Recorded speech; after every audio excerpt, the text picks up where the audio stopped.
So now we're going to move on to something a little bit more complicated, and that is redstone repeaters, which is what I have in my hand right here. So as you can see, I have the same setup as before. I have a power source, such as a torch, and then I have 15 pieces of redstone, which are powering this redstone lamp. And as we talked about, the power level of redstone is 15. So if I were to get rid of the lamp and put down 16, 17, 18, and then put the lamp down again, you can see that it's not being powered. Now, what a redstone repeater will do, say I put it anywhere in this line here, if I replace that with a redstone repeater, you'll see, look at that the lamp turns on. So what's really happening here is that when you get to the redstone repeater in the line of redstone, the power level is brought back up to 15, and the cycle continues again, 15, 14, 13, 12, and on until you get to the redstone lamp, which is being powered. One thing to note about redstone repeaters is that if I put it this way round, it does not work because it's not pointing the right direction, and if I put it this way round, it also won't work. So you need the main redstone torch on top of it, this one here, to be facing the direction that it is going, which is like this. And as you can see, it works again just fine.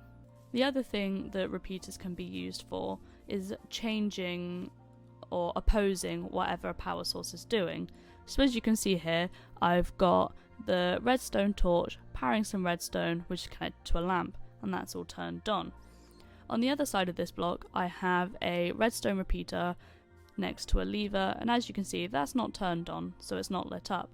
But when I turn the lever, the redstone repeater is turned on and the lamp is turned off. And that is because the torch gets turned off when the repeater is turned on, so it's doing the opposite. So again, when I turn the repeater off, the torch turns on, and so does the lamp. This is a little extra thing which you can do with redstone repeaters, and it's called a redstone clock. So I have two repeaters facing the opposite direction to each other, connected up with some redstone, and a piston on either end just to show you the real effect of it. When I click on the repeater, you'll see that the second redstone torch moves along 4, and this is called tick delay. So that's a tick delay of 1, 2, 3, and then back round 4.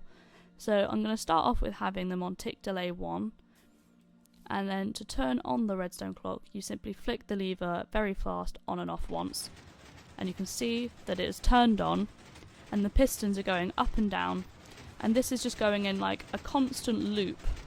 So back and forth.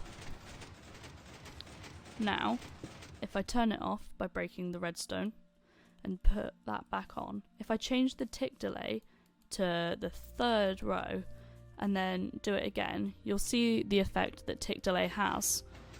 So I've turned it back on, and now you can see that the pistons are moving much slower. So that is the effect that tick delay will have on the redstone clock. And that could work for lots of different things.